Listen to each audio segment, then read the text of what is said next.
Welcome to So That Reminds Me, Reminder Publishing's bi-weekly podcast discussing Western Mass news. My name is Dennis Hackett. I'm Lauren LaBelle. And I'm Tyler Garnett. And we'll be your hosts for today's episode. On this week's episode, we're going to be back on location at the Hampden County Sheriff's Picnic, and we're going to be speaking to local officials about elections, issues in their districts, what they are working on, and much more. So as listeners might remember, we did this last year. Crew's a little different this year. This year it's going to be myself, Lauren, Tyler was there last year. Chris Maz is going to be there, and then we're going to have Ryan Fair with us helping out.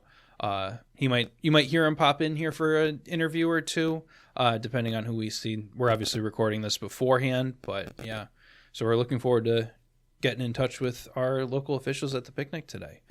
Yeah, Tyler, you were there last year. You want to give the folks a little recap about what we kind of did and who we talked to? Yeah, absolutely. It was a lot of fun last year, and we're kind of set up in a prime spot, so everyone has to walk by us to go into the picnic. But yeah, it was a lot of fun last year. We just did a lot of the races. Anyone who was in a race for mayor, state reps, local and state level. And, we would just have them on separately, ask them some questions. And also we had a few other guests on from certain communities if they wanted to stop by, just talk about things going on in their communities, crime and violence rates, potential ballot questions coming up in November, and just, variety of things. So I think it was a very good podcast last year. Yeah, we definitely had some good interviews. I remember I ended up doing a story on the interview I did with Holyoke Mayor Joshua Garcia about the ballot question they had on their ballot that year. I know we talked with Adam Gomez and Mallow Brown about their race. And then Senator Oliveira, he was running unopposed last year, but we did speak with him about the MCAS ballot repeal. So that was some good content. Yes. So a couple of the races on the ballot this year that we're hoping to talk to people about are the West Springfield mayoral race, where current mayor William Reichelt is running against Daniel O'Brien, who is a city councilor who is trying to make the jump up to mayor. And then over in Westfield, Mayor Michael McCabe is facing a challenge from Andrew Mullen. And then there's plenty of local city council and town council races, especially with Springfield, Agawam, West Springfield, and I know there's a few more that I probably missed, but our coverage area is so vast to really get into everything specifically. But we're hoping to see a good amount of folks there. But yeah, hoping the weather holds up too. It's supposed to rain. Recording this intro before we record any of the interviews. Luckily, we'll be under a tent, but we'll see what the crowd looks like for that. Yeah, it's looking like we could get like 2 inches of rain. So we'll see what happens, but hopefully it ends up being all right. We get a fair amount of folks with us. I guess also one thing to mention is we're kind of in the big event season, and this is every year the Sheriff's Picnic is kind of what kicks us off, but we got a couple of other things. I mean, tomorrow we got the Big E media tasting. Lauren, if you want to tell the folks a little bit about that. Yes, this is probably one of the best days of the year, work related. Every year we get to go ahead of the Big E, and we get to try some of the new foods and drinks that they'll be offering for this coming fair. So we're looking forward to that. A lot of the new staff will be there tomorrow trying all of the new foods. We're going to be doing a story on it in next week's edition of The Reminder. And we'll also be in the coming weeks be doing a podcast review, talking about some of the new foods and drinks as well. So that's definitely going to be an exciting day tomorrow. Yeah, I'm definitely looking forward to it. Saw a little teaser for what Down East is doing. They teased their annual cider that they do at the Big E. Nice. I think it's apple pie. Ooh. So they'll probably have that for tasting. So I think that's might be my first stop. We'll see. I was just saying too, I am looking forward to see what the cream puff flavor is going to be this year. Yep. Last year it was the cookies and cream, which was so good. Delicious. So I'm excited to see what this year's is.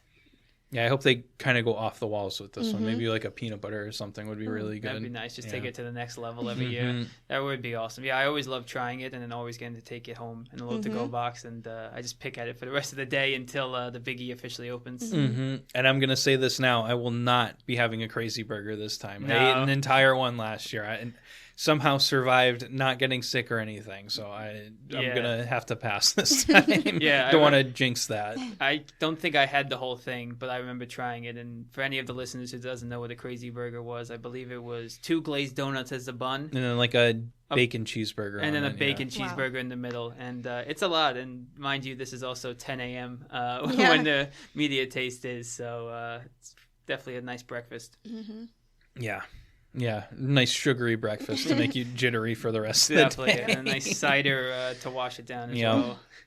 Yeah, because I think last year for the cider, it was like caramel apple they had. Maybe, and that seemed really good. So, yeah, I'm curious to see what else we're going to see. Yep. And then, obviously, this all kind of culminates with the Big E stuff. There's the Big E media party, which is the kind of unofficial kickoff to the Big E, which is the night before, where local media and celebrities and stuff are invited to check it out. So we'll obviously be there again, as always. Eat more food, have more drinks. Yeah, more cream puffs. Yep. I always got to go for the wine slushies that they have there, too. Gosh, those are so good, fire. Yes. Yep. But, yeah, so I guess what have we all been up to? It's been a while, I feel like, since we've sat in the podcast booth a little bit. I know, Lauren, you had your vacation, and then we had an extra week off, so it's been a while. I did. Yeah, I had my vacation. I went to the Cape. I actually got engaged on the Cape, so that was a great trip overall. But yeah, summer now, it's coming to an end. With like once Labor Day hits, I feel like summer's basically over and I'm just ready for fall now, ready for fair season. So really looking forward to that. Yeah, the weather so far has really gotten me into I don't want it to be warm again.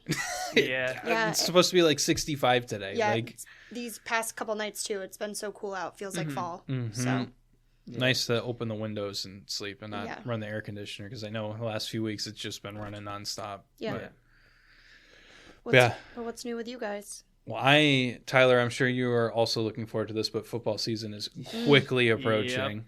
I'm very excited to have those Saturdays and Sundays on the couch just watching football. Yep, no better excuse to do nothing on those Saturdays and Sundays. I personally have my fantasy football draft this Saturday, so looking forward to sitting on the couch for 8 hours on Saturday, complaining about football and doing it again on Sunday. Yep, classic. Yeah, I was talking to Ryan yesterday about it, how this week's week 0 for college football. Yes. So there's games on Saturday. Yep, that's right.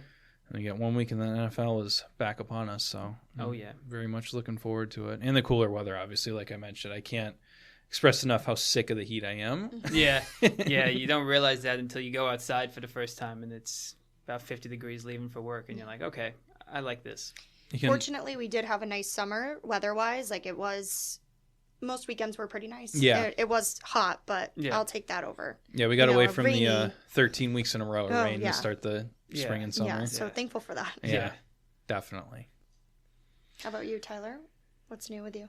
Nothing much. Yeah, like Dennis said, just looking forward to football, and that means playoff baseball will be right around the corner too. I mean, I just love fall. I think it's the perfect weather, so I'm just looking forward for everything that has to offer and kick off fair season. Yep, and I got a vacation coming up I'm looking forward to too, so it'd be nice to relax in the fall weather. I always do that because my birthday's at the end of October, so I'll take an early October vacation and then enjoy the leaves as they change and the nice cool weather and just hang out. That's great. Get some disc golf in. But beautiful.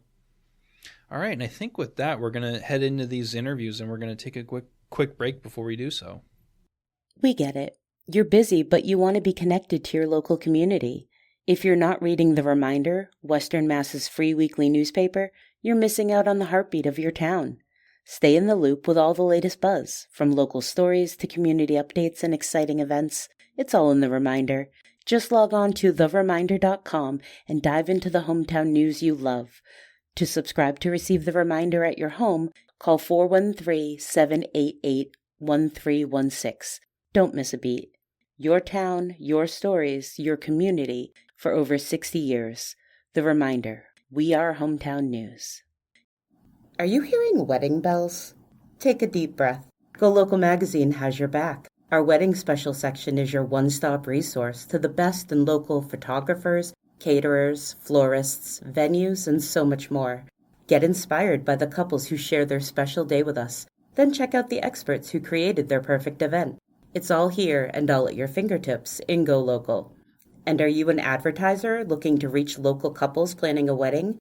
Contact Sales Manager Scott Green at 525-6695 to be part of Go Local Weddings. We are here with a Springfield City Councilor at Large, Jose Delgado. Thank you for joining us. Thank you for having me. So what would you say are some of the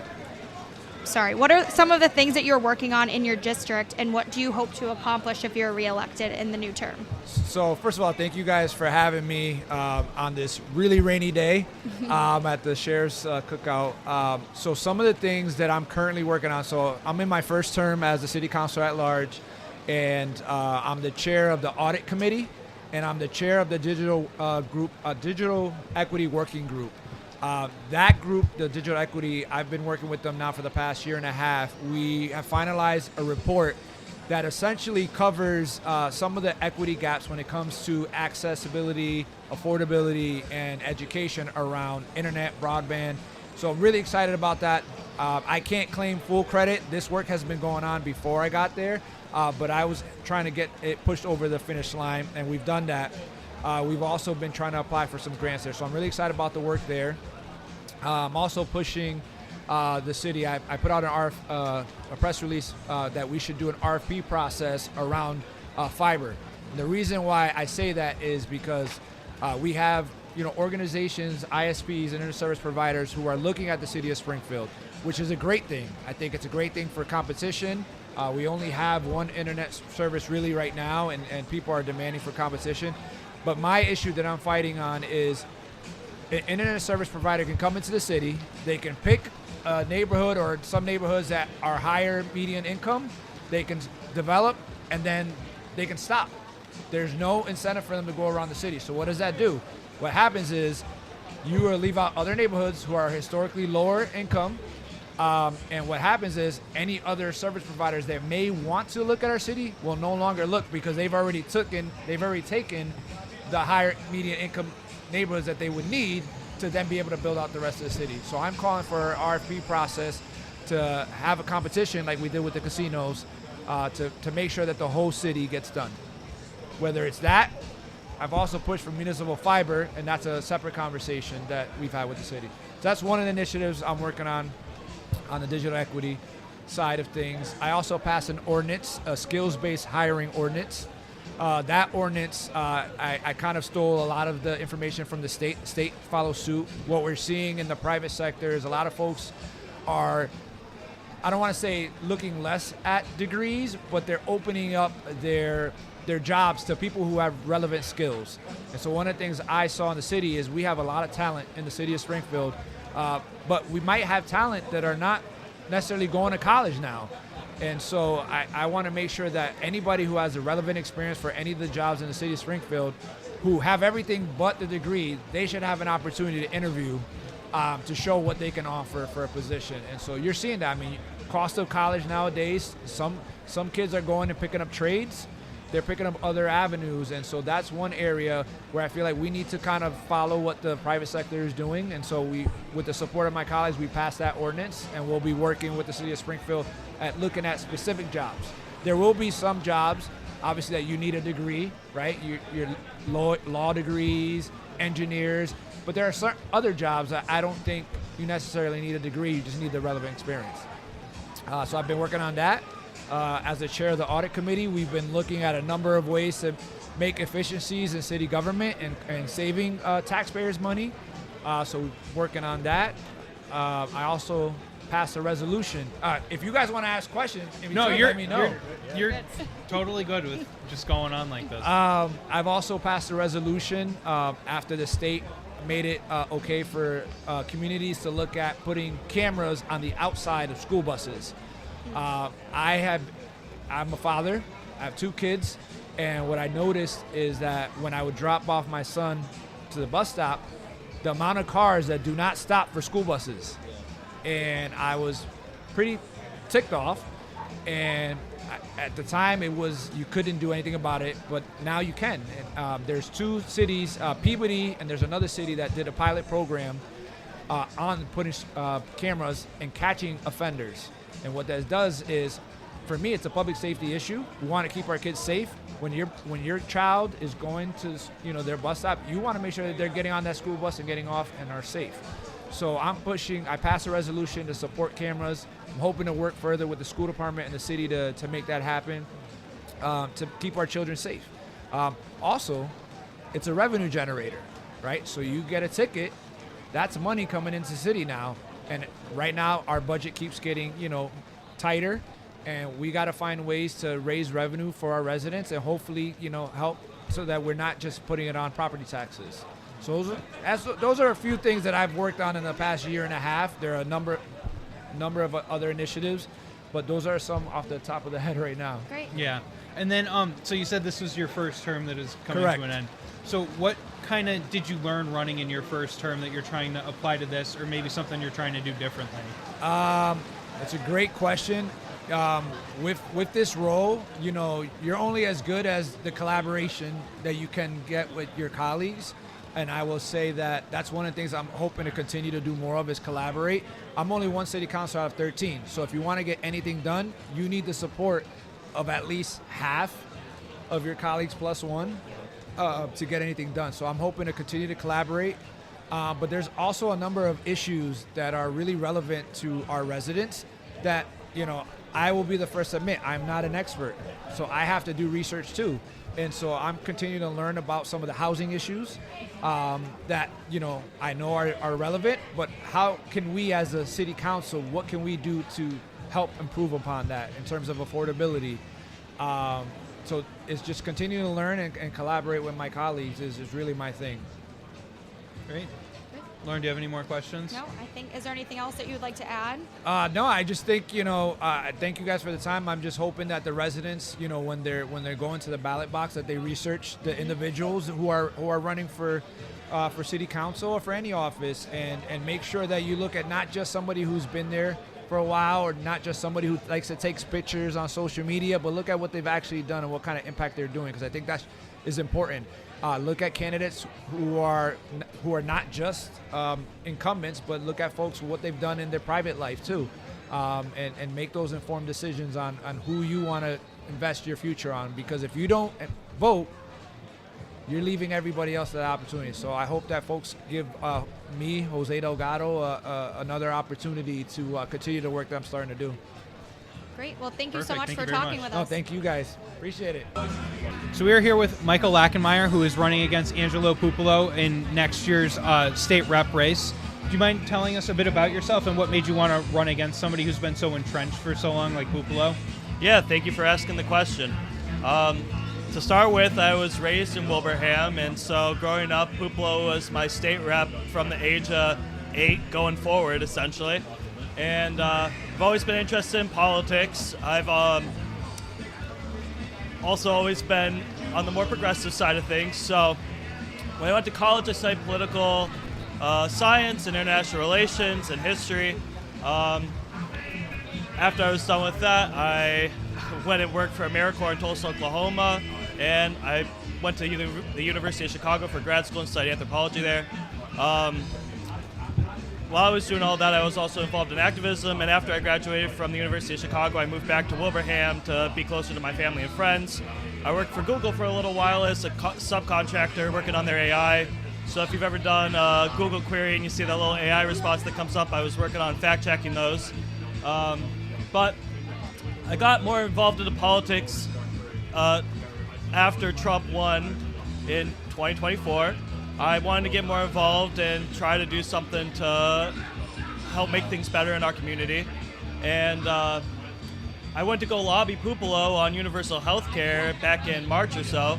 And he told the activists I was with and me that he supported the legislation but wasn't willing to co-sponsor, to go on the record supporting it. He wouldn't give a quote for an op-ed or do anything like that. And so that frustrated me a lot, and I started looking more into his record. And what I found really disappointed me, I saw he's the chair of a committee that doesn't meet, called the House Committee on Intergovernmental Affairs. I ask your listeners to Google it. The Boston Globe has published a great expose on that committee and 11 others like it in the House that don't meet. They simply serve as patronage positions for the Speaker of the House. He also, in March 2025, his profile picture on Facebook was a selfie he'd taken with Dave Portnoy. I don't know if you know who Dave Portnoy is, but he's the founder of Barstool Sports, endorsed Trump in 2016, 2024. One of the faces of sports gambling across the nation. That gave me some concern. And then I read an interview he actually did with you guys around January this year, where he was talking about how migrants are the elephant in the room here in Western Massachusetts, talking about them as a problem. And with Trump, deporting people en masse in a very cruel, inhumane way, at the same time as he's saying that, I just hated it. I hated seeing that. So I thought that my district deserves somebody who's more active, who's more progressive, who's willing to fight for the issues that matter in our community, who's not just part of the machine and the system as it is, but is willing to challenge it. And so I decided to step forward. I'm 26, so I didn't necessarily think I'm the perfect candidate for this job, but when I looked around my community and I saw nobody else was willing to challenge Puppolo, I felt somebody had to do it. And at the very least, I think I'm a better candidate than Puppolo, so I decided to step forward. So if you are elected, what are some of your plans or priorities? Yeah, the top 3 things I want to do are work to make the state more affordable for people. There's a couple ways I want to do that, but one thing is I want to expand the child and family tax credit in the state. Right now it only reaches kids up to age 13. I want to expand it to age 17 and take it from about a $700 tax credit to more like $1,700 to match what exists in the state of Minnesota. That's they have one of the most progressive policies on that in the country. I also want to make universal health care a reality in the state of Massachusetts. When I was working as a subcontractor for Google, I was on United Healthcare. That was a headache for me. I went to get my annual checkup, and instead of them covering it the way they were supposed to, it got coded as a cardiac exam. And so I was asked to pay out of pocket for that. I'm going back and forth with them for months. It's a headache. And, that's one story. There's millions of stories. Everybody I know has a story about how the health insurance system has messed up their lives or caused them stress. And I think we can do better. So that's priority number 2. And priority number 3 is making the state more transparent. Our state legislature is very autocratic. Everything kind of run from the Speaker of the House down, and the same in the Senate. And so one of the things I'm proposing to do is implement term limits for the Speaker of the House. But I also want to make sure that the audit happens that the voters asked for in 2024. Right now, the state legislature is doing everything they can to avoid having that happen, but I think that that's inappropriate. If 72% of the voters ask for something, we should make it happen. That's democracy.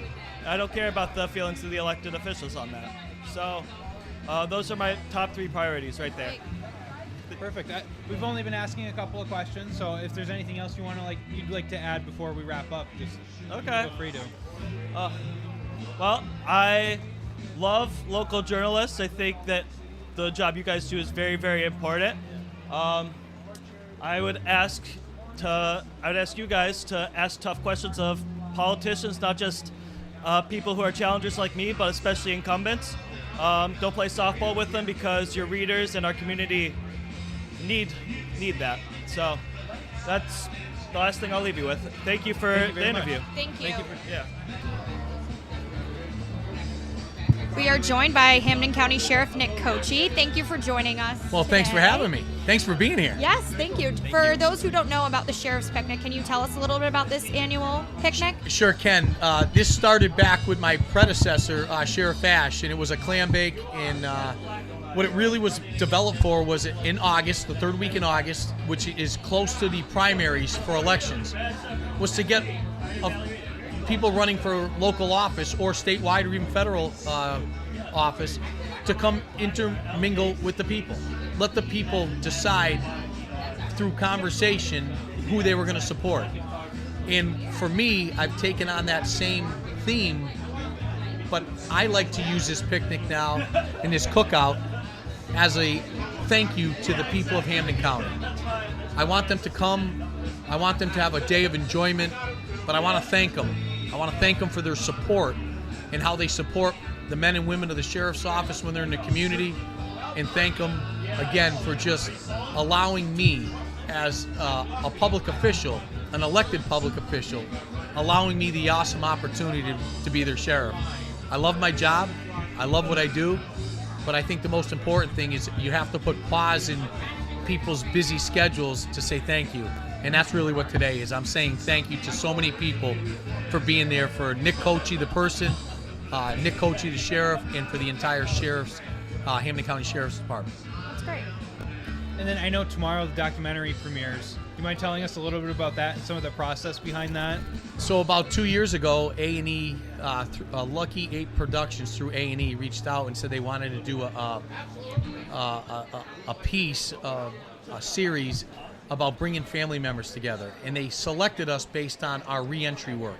So they already saw that we had family reunification elements to our reentry and bringing people back to the community. And you have to understand, when you come to jail, not just once, but twice, 3 times, 4 times, the family piece and that family structure is fractured. Most of the people you're hurting directly is your family members. And at some point they just say, we can't do it anymore. I love you, but you can't live here. Or I love you, but we just can't continue to go down this path. And they separate. And we don't feel at the Sheriff's Office that that's really the best way to let somebody go back to the community without support systems. So we understand that you have to take accountability and responsibility for your actions when you were in the community, why you got arrested, why you were sentenced to do time at the county jail. But we also have to help people and give them that small little word called hope. And when you give people hope, you give them the opportunity to regain their self-pride, their self-dignity, their confidence. And when you do those things wrapped around substance abuse counseling, mental health stability, behavior modification, we start to bring the family back together. And the family says, hey, I see a shift here. Okay, hey, Jimmy, I'm going to give you one more chance.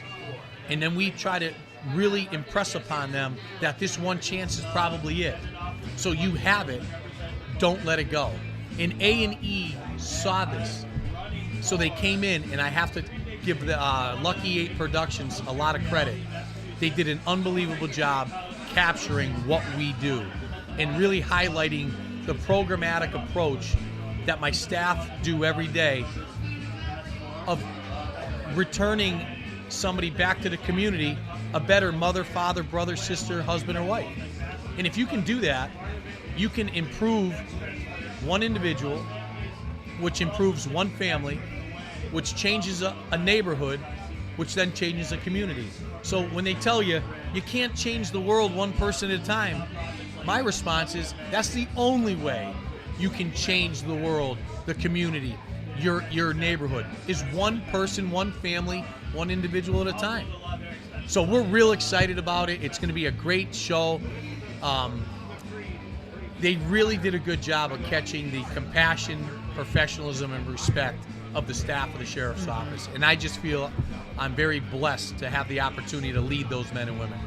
That's awesome. Just not to spoil things, but we are going to be watching along, and we're probably going to do a podcast episode on it eventually. I think it's great. Yeah. I would love to do it. And TV is all about capturing people's attention. Mm-hmm. So when you see the episode, I saw the first episode. When you see the introduction, you would think you're walking into Attica or Sing Sing prison. Mm-hmm. And in reality, that is not Hampden County Sheriff's Office every day. But are those elements present every day? Do we have disorders? Yes. Do we have fights? We do. So they did a great job of putting together a 30-second captivating, sexy, jailhouse rock type of introduction. But the meat and potatoes, they did an even better job of showing the compassion, the professionalism, and the respect, and how important it is to reunite that family. So I'm very grateful to them. Yeah, we're excited to watch. Yeah. So kind of looking at like a wider picture of crime, what does a crime look like right now in Hampden County? As you say, it's increased, decreased. What does that look like? Yeah, well, I think, crime in Hampden County, people will tell you, is down. I think serious crime is down. but we still have a lot of substance use, drug trafficking, drug sales, and we have the firearms issue. And when you have those three elements together, what you have is you have this element of unknown. My goal is to work with the district attorney, the local police departments, the Massachusetts State Police. Let's get the drugs and the guns off the street.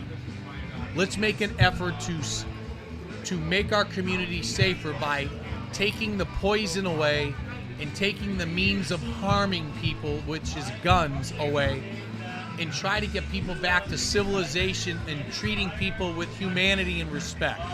So I don't think we're out of the woods yet. I think we have a lot of work to do, but I'll tell you this, I'm proud of Hampden County. I'm proud of Western Massachusetts, and we are a great place to raise a family. It's a safe place, but we have our issues, and it's our responsibility as public officials to, when we have those issues, to put time, resources, and attention to it so we can fracture it and we can push it back. Absolutely. And then we talked about this last year. It was the bail reform legislation. Yes. I just kind of wanted to ask, obviously in the wake of the situation with the Long Meadow librarian where the person was charged with those crimes and then they were out on bail the next day, like how important is it to pass this bail reform to kind of stop that type of thing from happening? Well, I'm just going to say this. There's a reason why people go in front of a judge, and there's a reason why judges put people in jail or post a certain level of bail. Mm-hmm. I'm all for reform, but I'm not in favor of reforming something or changing something just to do it. We have to remember, for every person that walks through the threshold of a correctional institution, they've left a victim in the community. And in this bail reform and in any criminal justice reform, let's not forget the word victims. These are law-abiding people who have been victimized. We can't just discard what happened to them. So yes, when you come to jail, it's a tough time for them. It's a low point in their lives. But if you give us the time to make a positive impact in their time spent in jail, we can put back to the community a law-abiding, productive citizen. So stop turnstiling them. Stop putting somebody in jail for 24 to 48 hours on $1,000 bail and then reduce it down to $5, or let the Massachusetts Bail Fund come in and post the bail that they couldn't post. That's why it was $1,000. So I just think that at the end of the day, reform is not bad, but when you do things without thinking it out to the nth degree, what you're going to have is unintended consequences, and that's what we're seeing now. Bail reform is good, but when it's misused, and it's being misused a lot in Massachusetts, it can create situations where people that should be locked up and in jail and getting treatment and getting behavior modification support, they're released back to the community and they're committing more crimes and leaving more victims, if not almost taking people's lives. So I think there's a lot of work to be done there, and I think that was a great question because it's a very fine line. What you have to walk a fine line of humanity, treating people with respect, and not forgetting that our job as law enforcement and sheriffs across the Commonwealth is to protect the public. And sometimes protecting the public is locking people up and letting them stay behind bars until they get it, until the people have healed in the community and are ready to accept them back. Great. Well, that kind of answers all the questions that we had for you. Is there anything else that you would like to add? No, I'd just like to thank you for coming and, thank all the people that came out on such a tough day. But yet I think we got over 1,500 people that walked down the hills to show their support, not just to Nick Cocchi and Team Cocchi as sheriff, but I think and collectively as a sheriff's office. So I'm very grateful, and thank you for being here today as well. Thank you very much. You're welcome. Good. So we are here with Chicopee Mayor John Vieau. Thank you for joining us. Oh, it's my pleasure to be here. Thank you for having me. So we have a few questions for you. So one is, with the downtown area being the concern of some residents in the past, how would you say the current state of downtown Chicopee is, and how can you help support in improving it? And help support what at the end? Help support improving it? Help the downtown. Yeah. Improvement. It's a great question. I'll say this, that one of the things as mayor that I'm really focused on, what I think is paramount to the success of Chicopee, is public safety. So we've invested in public safety like no other community right now. And they're really focused on the downtown area specifically is your question. Yeah. There's a real renaissance happening. So putting community policing, a unit down there, has been very successful. Building those relationships with residents and stakeholders has been just a tremendous outcome, and the support that they're receiving has been tremendous. And as you'll notice right now, the storefronts are filling up, which has just been awesome. We just yesterday actually cut a ribbon for Lino's Pizza. So it's New York style pizza downtown. There's not that many vacancies left, and we're about to cut a ribbon very soon on the Central Library project. So you take your library 20 years ago and you move it up Front Street. It left this void that all these people, Chicopee residents coming downtown, and I'll just share my opinions about downtown is the Fairfield Mall, the Holyoke Mall, they ruined a little small downtowns like Chicopee. And we're bringing that back. And there's this real, you can feel it. It's a positive vibe. Again, like I said, a renaissance is happening with storefronts and renovations, and people are really interested in being stakeholders down there. Right now, it's so diverse that you could probably go to 4 or 5 different nationalities of food, and I can name a few, but you can get Italian pizza, you can get Chinese food, a Sri Lankan restaurant, Island Spice, the Red Fez, and of course the anchor downtown is the German restaurant, the Munich House. So there's just some great things happening. Now we have a grocery store. That really was a food desert, and that's been helping tremendously as well to make sure those who are locally challenged have that opportunity. And we're going to continue to enhance police presence and, again, just keep promoting the downtown space as a viable, I'll call it, it pays dividends for those who invest. And I think those stakeholders there will tell you that there's been a positive vibe that I had mentioned, and good things are happening in downtown. Great. And then kind of going off the public safety aspect, you mentioned community policing. What are some of the initiatives around Chicopee around that? That's a great question, too. I'll tell you, so we have 2 community policing units, one in Chicopee Center, one in Willimantic. And the other focus right now, and I'll just give Chief Major and Deputy Chief Watson a lot of credit, because they had introduced to me that we want to start investing in technology, and we've done that. We've just launched our new real-time information center. Real-time information center in the downtown space, and I'll tell you that we haven't even cut the ribbon for that space yet, but it's really like getting information in real time. Springfield calls theirs we call it a real-time information center, they call it a real-time crime center. A little bit different, but very, very similar. Yeah. And the goal is to look at trends of what people can be doing. We've invested, like I said, so much in cameras and AI that we have plate readers at all the egresses into the community. You steal a car, don't come to Chicopee. An APB goes out immediately and you're going to get pulled over. So we're trying to deter crime, and we also know it doesn't have boundaries. So we've been partnering with our neighbors tremendously with the use of AI, using technology, and investing in, and I'll say our new body cams are in the new contract. So we have dash cam, body cam, the newest tasers. Our body cam technology through Axon allows for translation in 130 different languages. It also helps with report writing. It gives you a base of your report. So we're just trying to, just advance and take those opportunities of using technology to make Chicopee a little safer. Mm-hmm. We have over 500 cameras in Chicopee, and it's something I'll share with anybody. We don't tell you where they are, but I can say that it's been beneficial in keeping bad guys out of Chicopee and keeping the residents safe. Because I'll tell you what, I don't care how good the services are where you live. If you don't feel safe when you put your pillow down, when you put your head down on your pillow, you're not going to want to live in Chicopee. So I think that public safety is paramount. And it's not just from the police side. I'll say with the fire department, the ambulance services that we provide, when you call, I want someone to come. So we've also partnered with Westcom, or the regional dispatch rack that's just opened. Were you there for the grand opening, Tyler? Quite a facility, and I'm sure that our neighbors are going to jump on board too. I believe there's 5 right now, core members of the rack, and we're hopeful to see more join. Awesome. Great. I think that covers all the questions that we want to ask you. Is there anything else that you'd like to add? I thought I had an hour. So we are joined by Ward 6 Springfield City Councilor Victor Davila. So Victor, what are some of the things that you're working on in your district, and what do you hope to accomplish if you're reelected in the next term? Well, good afternoon, guys. Thank you for having me here, and thank you to the Reminders Publication for the wonderful guys work do throughout the district, ensuring that our people are well aware as to what's happening in the city. I'm working on different things. One of the things that I'm concentrating on this year is on a committee that I suggested to the City Council President and to be created called the Pilot Revenue Committee. We are looking to bring more revenue into the city.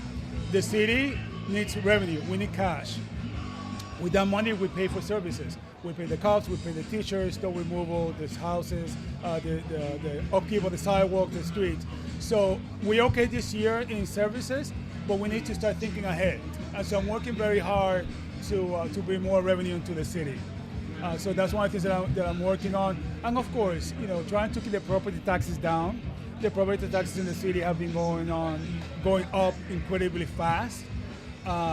Post-COVID, usually the price of the home is increased by 33%, and that affects your taxes. So we're trying to figure out ways to keep the taxes down because they're going up rapidly. And of course, continue to support the police, continue to support the fire department, so that they have the tools they need to protect us. Great. And then, so what are some of the things you've accomplished in this most recent term that you think would make people want to vote for you again to keep your seat as Ward 6 councilor? So I've done two things that I'm very proud of. One is that we're passing ordinance by my authorship in which there's a vacancy in the city council for the ward seat that we have special elections. Call me crazy if you want, but I really believe that the way to get to an elected office, to sit on a seat of an elected official, you have to go through the holy grail of campaigning, that you have to go through the holy grail of getting to know your people. The politician that does not know his people, his constituents, watch out. Be very careful. So my colleagues agree with me and we passed that. So now when there's a vacancy in the city council at the ward level, we do have special elections. I'm very proud of that.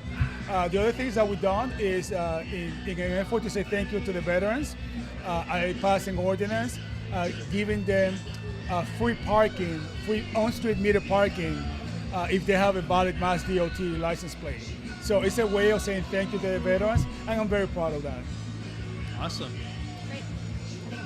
I think that's all the questions we have, unless there's anything else you wanted to add. Absolutely. Well, thank you for being here. This is a great event. I want to say thank you to the sheriff for all the work that he does, because the sheriff himself has a lot of good programs, and he's making a good impact in the community. And of course, I have to say, when you come out, please consider vote Victor Davila for the Springfield City Council Ward 6. Thank you, guys, and God bless. Thank you so much. Thank you. Appreciate it. Thank you. Thank you. Thank you very much.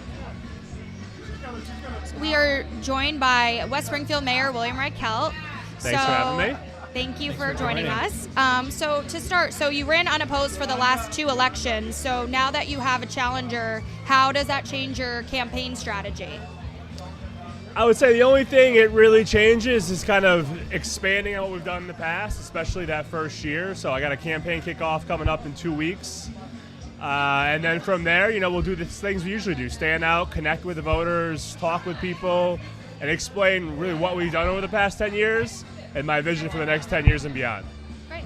Awesome. And then, all right. So what are some of the things you and your administration have done in your most recent term that you're trying to carry through and you're trying to run on for this next term? I would say a couple things. So one of the biggest is, and what I'd say that impacts everyone, is really affordability, making sure that we continue to be the lowest average single-family tax bill in the region for cities on kind of our side of the river and similar sized communities.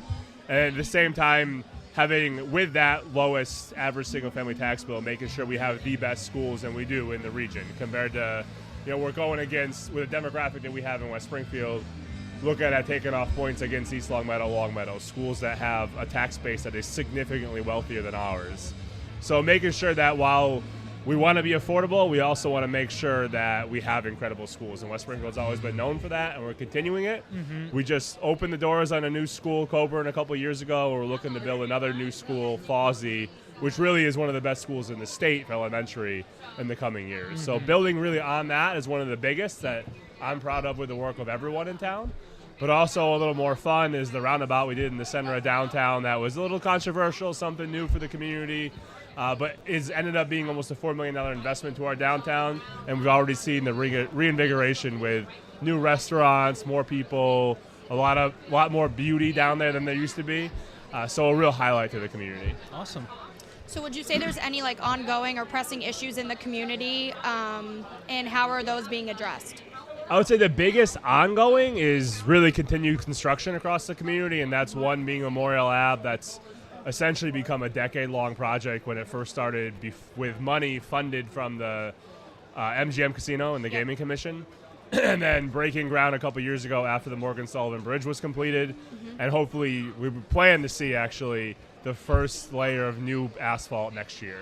So it's been a long-term project, but really that is a complete reconstruction of the avenue, going down and taking out the old train lines, the trolley lines that used to be there from the turn of the century in the 1900s. So it's something that the avenue hasn't really seen in a long time, but reducing the lanes from 4 to 3 in front of the Big E to reduce traffic, congestion, and accidents, making it safer for all pedestrian users, whether they be walkers, cyclists, accessibility, all that kind of good stuff. So that's one of the biggest traffic flow. We're a cut-through community, so traffic is a big one, and continue to make sure our streets are not only paved but safe for everyone that's using them. And then a moving target is always keeping affordability top of mind, making sure that we don't lose focus of that and we don't lose our scores in schools too. It's a lot of stuff going on, so making sure we're always continuing to invest in those.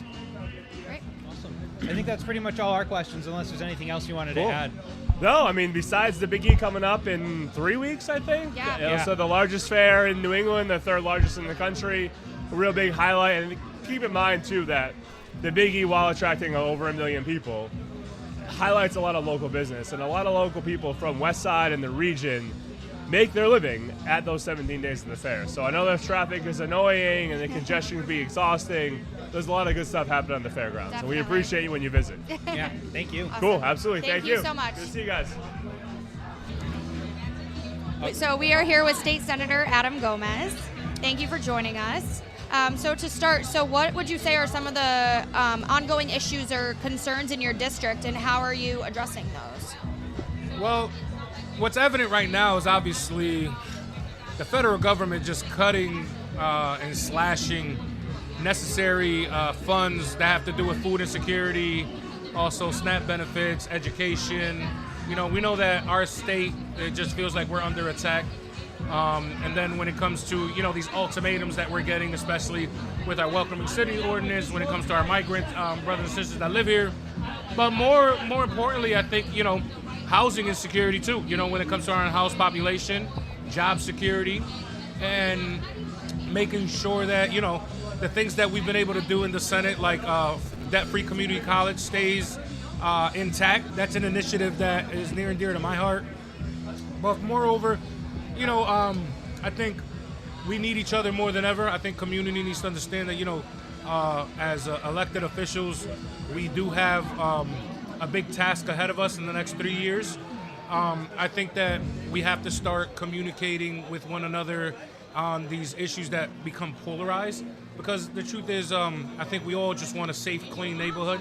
We want world-class education. We want top-tier health care. And we want to make sure that our children's children have a city to look towards. So I think right now, with my chairmanships in small business and also cannabis policy, and my time at the on Ways and Means for the second session, it's really put me into a position to be able to advocate for the needs of Western Massachusetts, which we've always felt like the, I hate to say it, kind of forgotten. But those are the things that we have, and we have a great delegation. I know that, from up north to Hampshire, Franklin County, down to Hampden County and Berkshire County, all of us collectively work with one another very, very, I think, in a good way. And I think that we have to, figure out what are the things that we can all agree on instead of focusing on what we don't agree on. And that means more like population. Yeah. Awesome. And then speaking of this session, are there any pieces of legislation you're really trying to push forward through this? Well, I have an Alzheimer policy that is near and dear to my heart. I also have a policy that is urban farm. So certain lots that are not through ordinance or through zoning, they aren't able to build anything on them. Mm-hmm. If we can create urban farms so folks to be able to, grow their own food, that's something positive that I grew up doing. I know that one issue that I know it's kind of, crime. Public safety is paramount. And, trying to see how, without the rising cost of energy, right now that has been astronomical, doesn't matter, what part of the district you live in, you're getting these high costs of gas or electricity. And how do we help our people? Because right now what's important, I think, to individuals outside of policy, it's, easily pocketbook issues or, things that having to figure out if they can pay for food, pay for rent, and then how can we build fast so that we can answer the housing crisis, not only here in Western Massachusetts, but across the Commonwealth, because 200,000 units and a rising cost of rents and then at the same time, wages are extremely stagnated. How do we figure those things out? And as legislators, as just me as a human being, those are the things that keep me up at night. Absolutely. I think that's all the questions we have, unless there's anything else you wanted to add. No, you guys stay positive, and thank you for being here and asking the right questions. You young people are the future. I used to be the young guy. Now these white hairs is what the job does to you. Thank you very much. All right, we are here with Mayor Mike McCabe from Westfield. Welcome. Thank you for joining us. Thank you. Thank you for having me. So I guess first off, there's some challenging times, especially budgetarily, but what are some of the things that you and the city of Westfield have been able to accomplish recently that you're particularly proud of? So I feel like you're throwing me a softball. I just got my engineering report, my final report for FY25. And, it talks about redoing 30 roads last year. It talks about completing a levee project that hadn't been done in 70 years. We're now embarking on a new initiative to safeguard our dams. Both the Armbrook Dam and the Powder Milk Brook Dam are under contract with the feds and with the city of Westfield in order to restore them to health. They're not in bad shape, but we'd like to increase the footprint specifically of the Armbrook Dam. We did finally get a good DOT number, which is huge for us. What I mean by a good DOT number is that the state has agreed to pay for, in its entirety, including design, a new system for Exit 41. So we're really, really happy about that. We just started the groundwork for the $11 million project of the athletic fields. Right up till present time, Westfield High School has never played a home game at Westfield High School's field because it never existed before. So we have planned a state-of-the-art athletic complex which will take care of all track and field events. It's large enough to build some dual-purpose roles with Westfield State University. It's will be open to the public for their use, obviously when games aren't being played there. There's a brand new tennis court, brand new softball field, and a brand new boardman field, which is field hockey, lacrosse, soccer, and all of those things. And the best part about that is it's actually not paid for by taxpayer funds, which is really, really cool when you consider it was honestly 3 or 4 people getting together with the same idea right at the perfect time. Now it's kind of been 3 or 4 years in the making, but the ground has been broken. We've received our first 2 payments from the G&E of $1 million each, and that's just getting ready to go. So we're super happy about that. Sounds good. And out of some of the communities we cover at the Reminder, there's a few mayoral races that are going unopposed. But going against a potential challenger, how does that change how the campaign trail goes? Well, I've never really You know, the first time I lost. The second time I won. The third time, which you're starting to get a little idea that there's a bit of a grind. The third time, you know, I really was comfortable in how to campaign, how to really get it done. But I've covered so much ground now in the city over the past 3.5 years. This campaign will be slightly different. It'll be an excuse to get the band back together again. But I'm not so sure how serious the challenge is. And I'm not being disrespectful to the challenger, but I don't know how serious he is in you know, a spirited competition kind of thing. Because really, when you look at the city, you have to say that the president administration or the current leadership is actually seems to be doing things pretty well. Yeah. You know, if you look around at our roads and you look at our brand new sidewalks, I think it's over 20,000 feet of sidewalks have been put in since, you know, in 3.5 years. It's some astronomical number of roads. I think I quoted 30 for this year alone, but it's probably 30 before that and 30 before that. So, Sure. You know, we really have covered a lot of ground, and we've made sure that things now work again. You know, when I came in, you know, things needed some help, some tender loving care, some focus maybe. And you see a resurgence in our downtown community.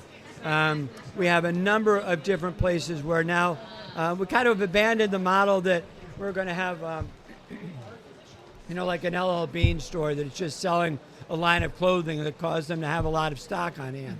So it really went into consumable products because, let's face it, the internet has killed the local retail mom and pop supplier because, you know, if you can order on Amazon, it gets there tomorrow. Yeah. You like the fit, it's great. You don't like the fit, you order 2 or 3 of them, you send the other 2 or 3 back. So we decided to concentrate on eateries.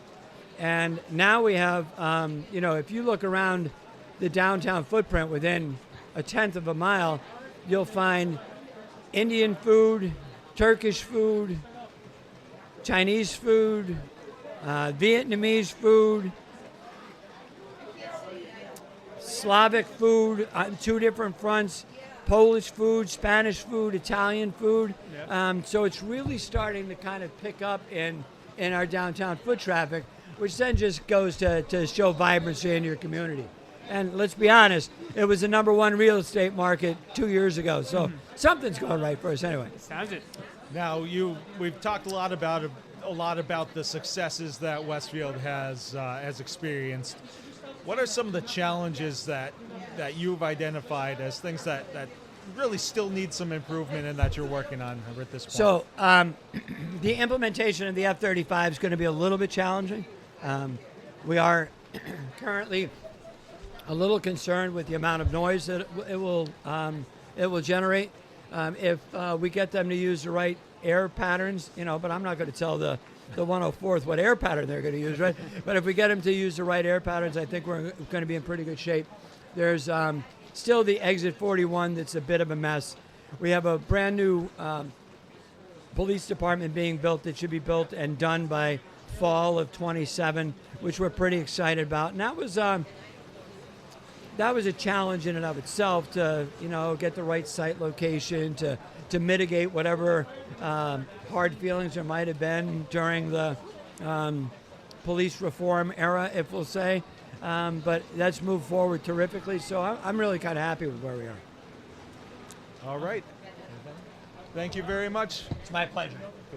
All right, we are here with Holyoke Mayor Joshua Garcia. Thank you for joining us. Thank you for having me. We appreciate you stopping by, so we wanted to get right into it. One of the first questions we had is obviously one of the big things going on in Holyoke is as of July 1st, the schools exited state That's receivership. right. There were some concerns from residents about exit assurances that were proposed at first. So you mind just talking a little bit about that, kind of clearing the air and what Holyoke Public Schools will look like coming this new school year? Yeah, so first of all, thank you for having me. This is great. It's always excellent to come to the Sheriff's Cookout and see you guys here doing interviews. Yep. As far as the transition to local control, I just want to be very clear in what that means. Even with the exit assurances, the school board has 100% control of the school district. That means having control over the budget and budget decisions, having control over policies, having direct oversight and control of hiring and overseeing the superintendent. And so, yes, some of these exit assurances were put into play in the transition process, specifically to make sure that when it comes to receivership, it's meant to be temporary. A lot of my committee members on the school board weren't around when we were under local control, so it could be a little overwhelming, and there was a lot of training that took place to prepare for this transition of control from one person who was the commissioner of education and the secretary and the receiver to an elected body. And so in this transition, there was a lot of buildup, but also some assurances just to make sure that the transition is smooth. It's only good for 2 years or up to 2 years. As we continue the work that has been put in front of us in managing the school district. Well, moving on to another topic, obviously you have a new head of your police department. And now looking forward, and how are you guys collaborating and working on identifying the challenges with crime in the city of Holyoke, and what are some of the major focuses in that are concerns in that regard? Yeah, I would say, first, for a very long time, I got to give a lot of credit to those at the Holyoke Police Department that have been doing what they can with what they have.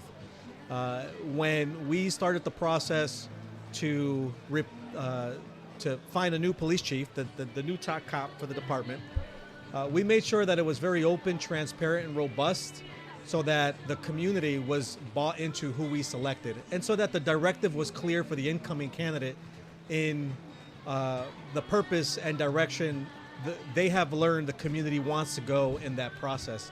And I got to say that Chief Keenan has been a breath of fresh air.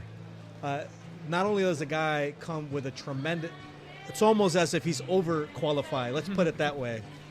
Comes in with a tremendous amount of experience. His integrity is solid, and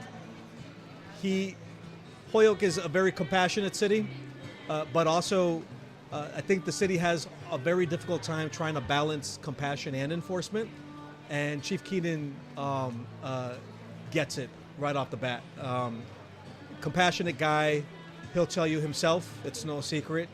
He's in recovery himself, specifically from alcohol, 30 plus years. And so he understands the struggle of issues around addiction. He understands the struggles around humans making bad decisions. And so it was a good fit, him just kind of hitting the ground running, understanding the climate of our city as far as helping humans, but also very clear on what the law is and making sure he's able to offer clear, decisive direction and expectations for the department. And we had some internal challenges, never mind what's happening external. Our house wasn't always the best in order as it could be. And so he's came in and introduced new strategic alignments, restructured, set a different tone, expectation that the men and women in that department has came around to greatly appreciate. Morale's dramatically improved because of it. And even the accountability internally, people respect that, people appreciate that, and they're falling in line accordingly. And so there is a whole new sense of purpose for the men and women that work inside the police department. And he's got the audit as his guiding beacon in, the identified gaps, perceived gaps and concerns that there are, whether if it's issues around overtime, issues around capital needs and equipment for the department, and other, policy, procedures, accountability measures. The blueprint's there, and he's taken his experience from Springfield, being the lead appointed captain for overseeing the concerns that came out of that federal audit. There was a lot of overlap, so quickly understood the writing on the wall and knew what had to be done. Navigating personalities, perspectives, getting everybody in one direction forward, and holding people accountable to the standard. So Chief Keenan brings a different perspective, a different level of foresight that the people in the department, that the community, that our local officials have all bought into. So it's almost like this perfect formula I tell Chief Keenan all the time, you have a window of opportunity that rarely exists. You got alignment between stakeholders. What you do with it as a manager is going to determine your success in that department. And I got to say, he's been killing it. He's been doing a great job. Obviously, we're aware of the drug issues in our community. We're aware of the addiction challenges that are in our community. Gang violence, not so much what it used to be. Gun violence, completely aware.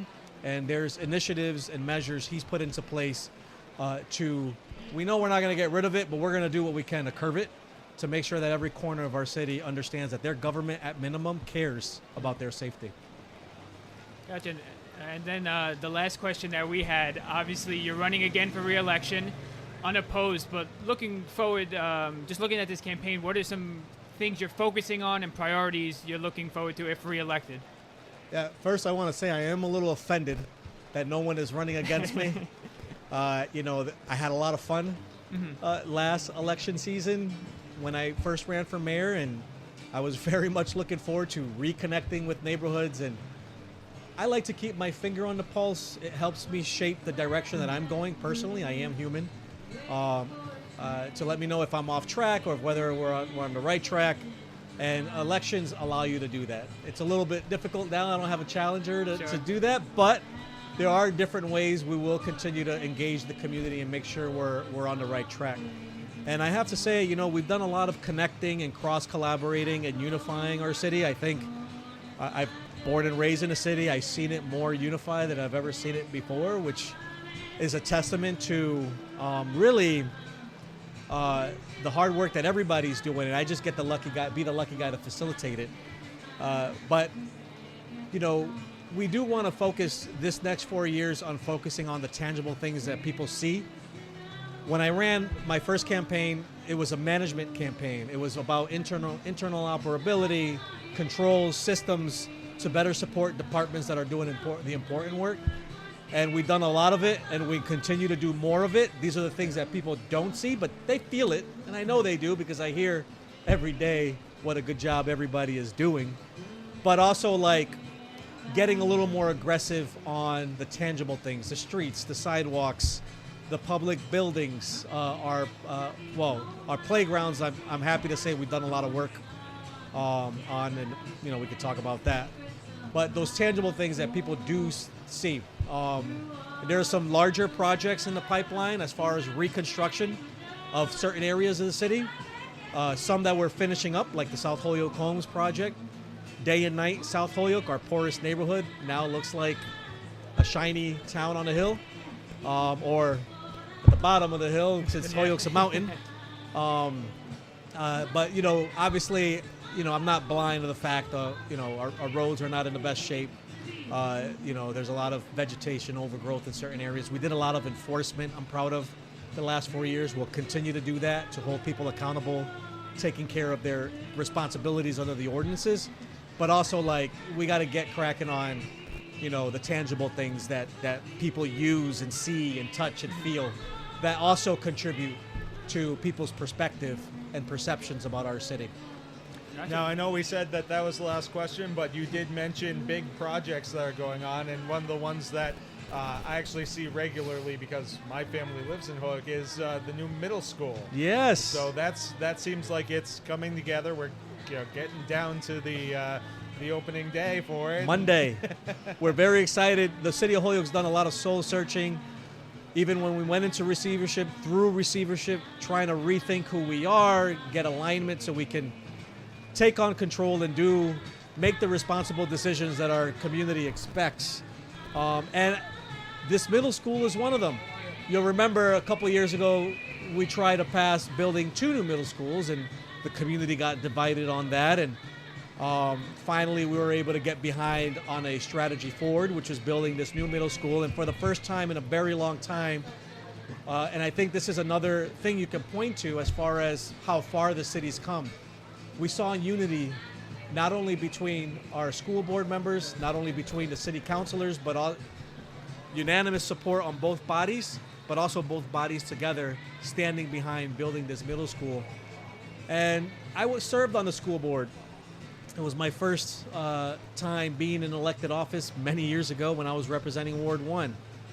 that unity didn't exist. It was hard to get anything passed to invest in our infrastructure and capital assets of our school system. And aggressively, we've been, again, not only this middle school, but we've seen more investments in our school buildings, all our other school buildings, than I've ever seen our city ever come around to support. Not because of me, I just get to facilitate partnerships, but that's a testament to the process of grief, right? And the community finally coming together and say, okay, what can we do together to start moving things forward so that we're not falling behind? And I'm very proud of my community for getting to a point where we can build this middle school. All right. Well, thank you very much for your time. Yeah, thank you guys. Thank you.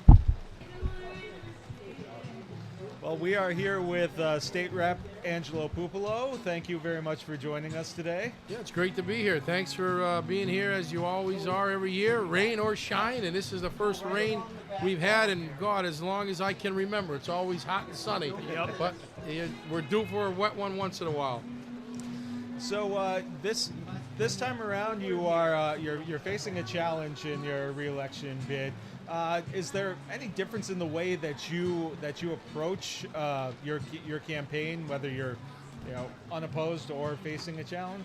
No, I mean, we work hard every year, election year or not. I mean, the irony about it, the election is not till next year. So I think people have got to focus on this year's election. There's a lot going on in the Springfield City Council. There's some other local races going on.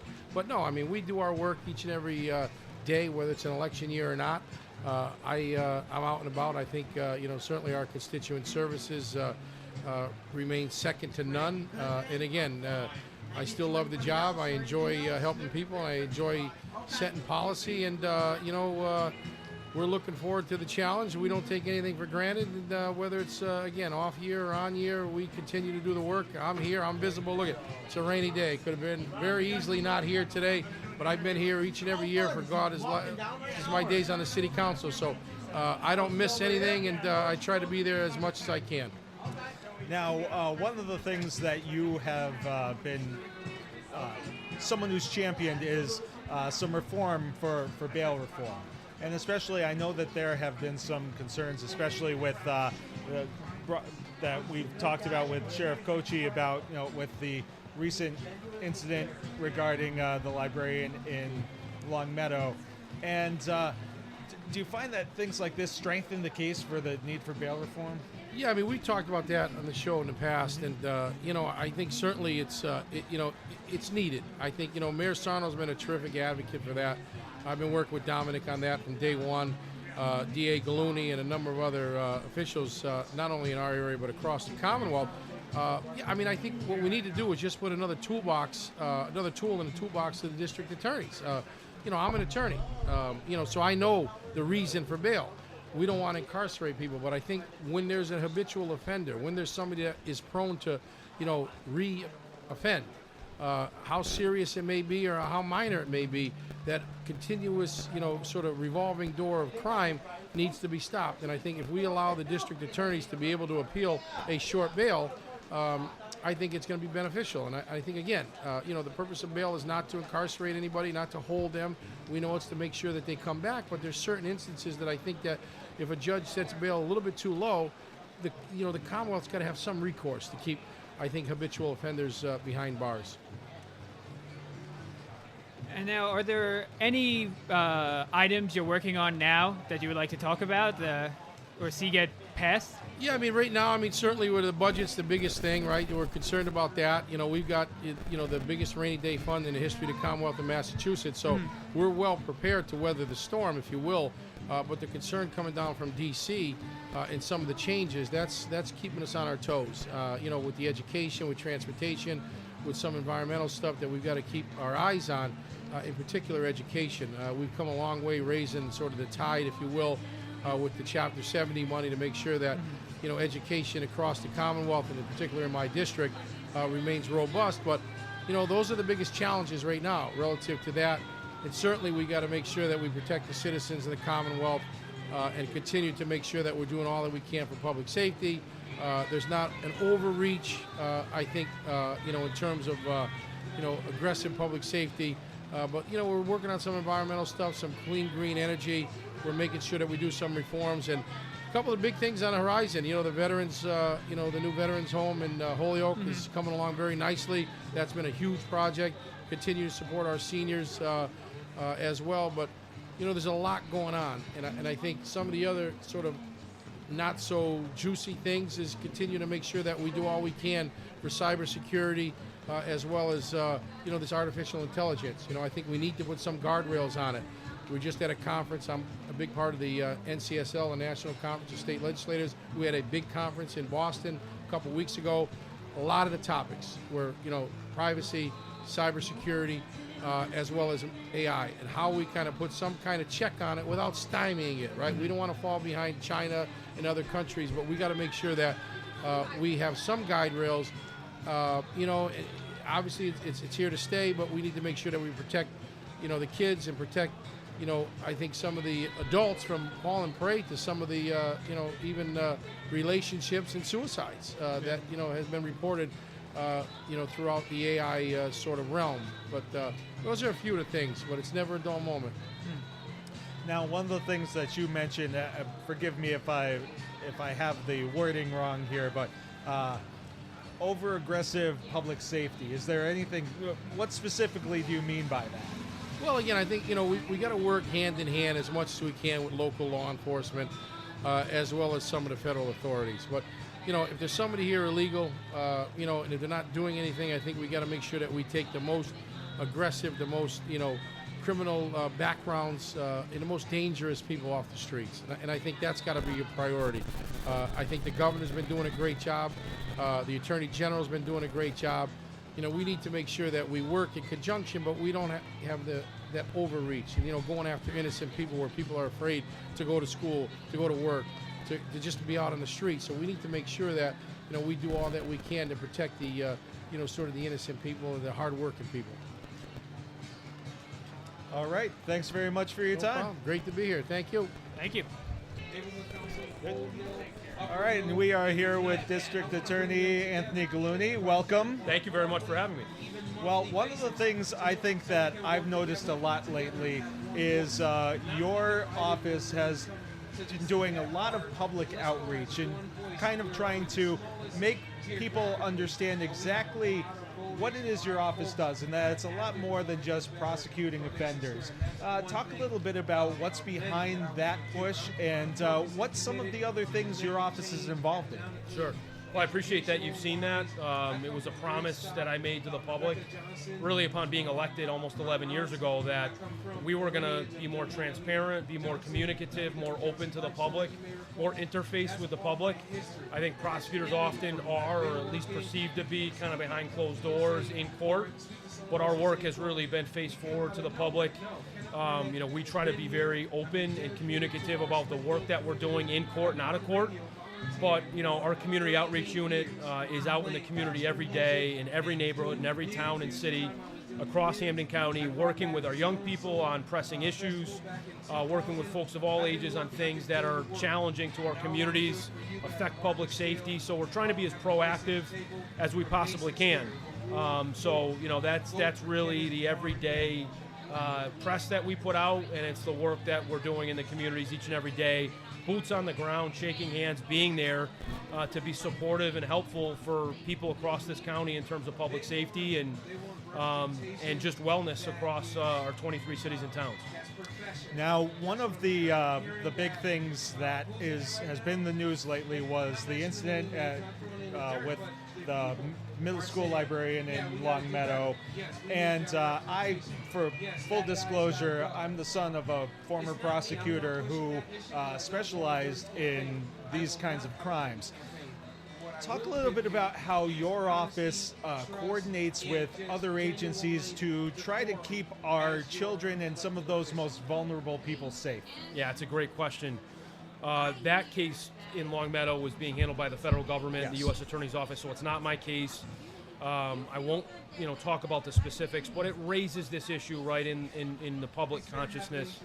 First and foremost about the safety of our children in schools, who are they around, and so forth. That work that my office does is much more robust than anybody would ever imagine, sadly, right? We handle thousands of these cases every year. I made a commitment when I started as DA to really build up the office and the resources around our children who are victims, right? Victims of sexual abuse, physical abuse, etc. So we have 9 prosecutors working exclusively on cases involving children as victims. We have a number of victim witness advocates who work in that space, as well as other staff members. And the work is really, really laborious. It sounds like you know from your dad's commitment to that work through his career. And we collaborate to a great degree, even more so than in other cases, from the very inception of an investigation on these kinds of cases. And we have always used what we call as a multidisciplinary team approach, which means that when there's a notion that a child has been harmed, we go in with police and with specialists and with Bay State, our partner, to make sure that we do a thorough and single interview of that child victim, to make sure that, one, the rights of the accused are respected, but that child is not re-traumatized time and time again, and that if there is a criminal offense that can be charged, we preserve that evidence and that information as best as we possibly can. So, we work with all our local police departments, very closely with the state police, and very closely with the federal government. We have a task force on this kind of thing, including the commercial sexual exploitation of children as well, which is a related situation. So the work is very much behind the scenes, but my administration has prioritized protecting our children, putting resources into the casework that we do when children are hurt by someone. And we are often in our communities, again, talking to parents. We were at an event after this, the news of this arrest was announced in Longmeadow, talking about what parents can do to be safe and make sure their children are safe. So there's a lot to it, but it's work that we really hold dear and we really know is incredibly important. All right. Just checking. Yeah, sure. I talk a lot, so I might have eaten up all my time with just 2 questions. Good. But, Well, and one more thing. You mentioned, caring for these young victims, but in general, it's a nuanced but also very important part of what your office does is taking care of victims. It's not only prosecuting offenders; it's taking care of the victims as well. It's often overlooked. I consider it one of the most solemn and important aspects of my job, and the work that my office does is fighting for victims, helping victims get through the course of a criminal prosecution. Right? Many victims are they're completely innocent. It's one of the worst moments of their lives, and now they have to go through an arcane process that many of them have no familiarity with, right? The court system, a prosecution, showing up in court. What does this mean? They're fearful. They're confused. So the work we do as an office, our victim witness advocates in particular, do amazing work helping victims through this really, really hard process. And I think for all of us in my office and the work that I do, it's among the most important things we do, right, is helping people through these terribly traumatic situations. So not often talked about, but really important. All right, well, thank you very much for the time. Thank you very much. Thanks for having me. Appreciate it. All right, we are here with Ayanna Crawford, running for school committee, among many other things that you do and have accomplished. So welcome and thank you for joining us. Absolutely, I'm glad to be here. So as you're looking at the Springfield Public Schools, what are some of the biggest challenges and the unique challenges that face this school district compared to others? First of all, thank you so much for this opportunity to share a little bit of my views.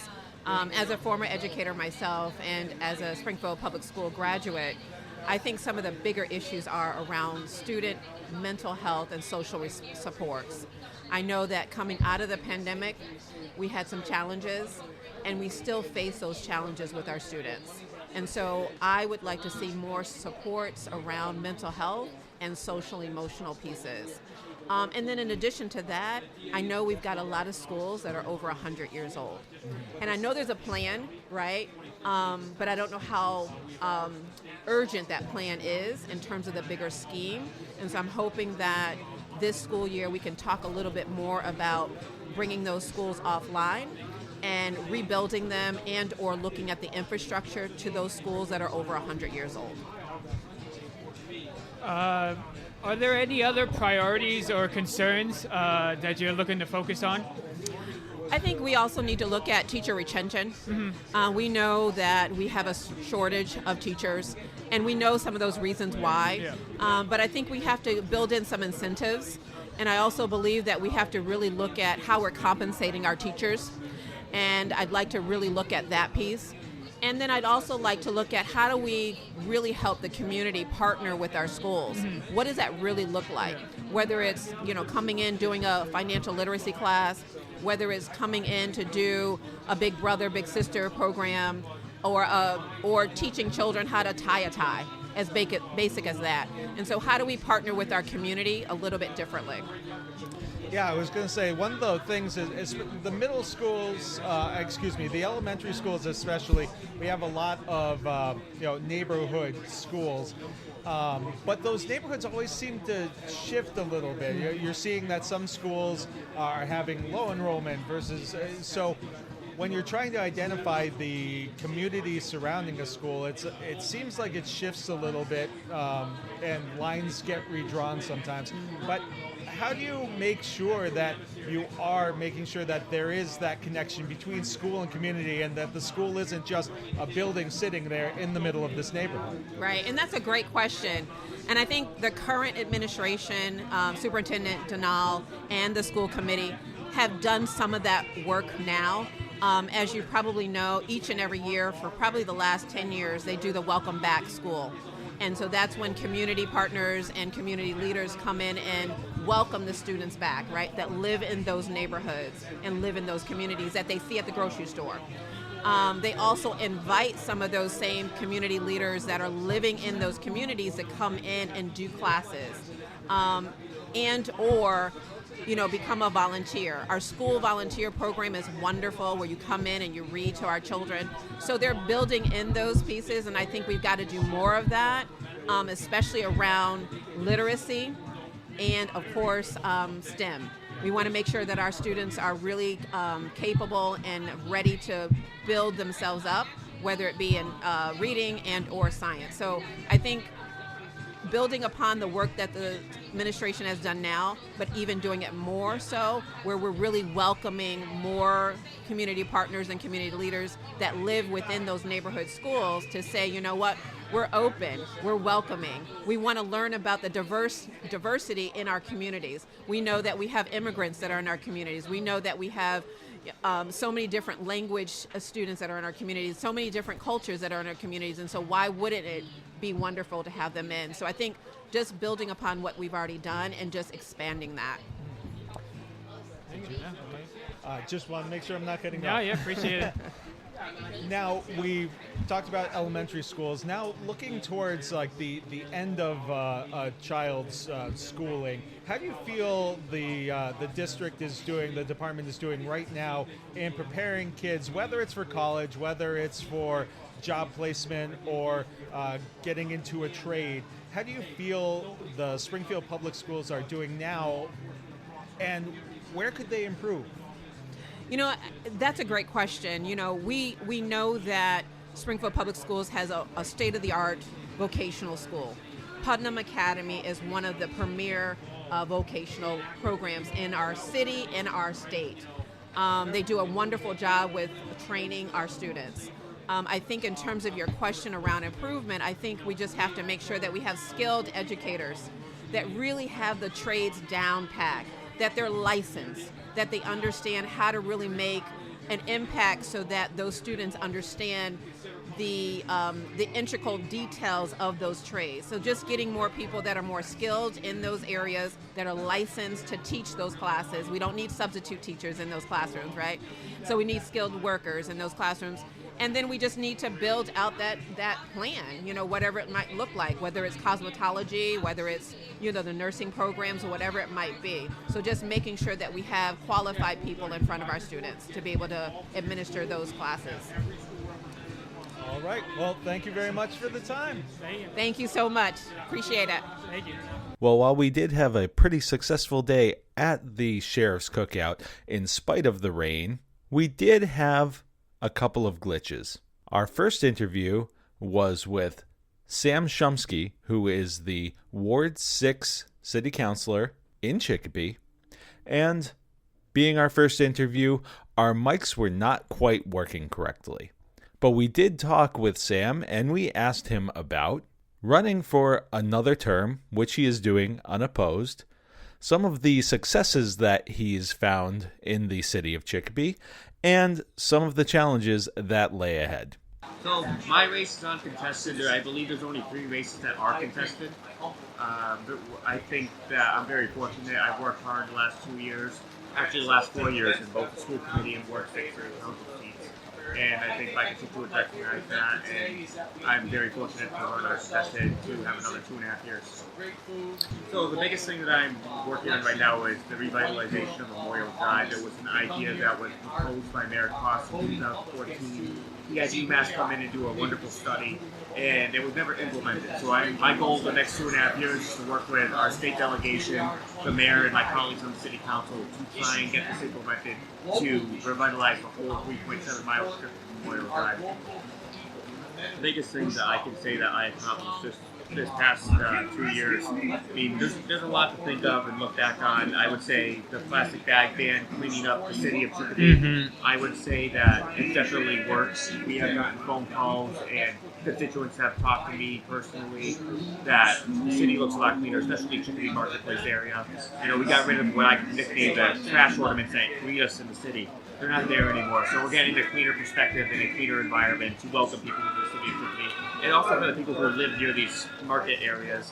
And I think that they're happy, the city's happy, and I think that was a great initiative, and I'm very happy to have the support of my city councilor colleagues that have that happen. Well, I'm looking forward to serving my ward for the next 2.5 years, and I hope to continue my relationships with the mayor and my colleagues, and wish everyone here the best of luck, and hopefully a month clears up. And that wraps another episode of So That Reminds Me. Thanks for listening, and we'll be back with another episode in a couple of weeks with a preview of what you can expect for some of the new food additions at the Big E this year. Thanks for listening to So That Reminds Me, produced by Western Massachusetts news source Reminder Publishing. Don't forget to subscribe to the podcast, find the latest news at thereminder.com, and follow Reminder Publishing on Instagram at Reminder Publishing, on X at The Reminder MA, and on Facebook. Reminder Publishing, we are hometown news.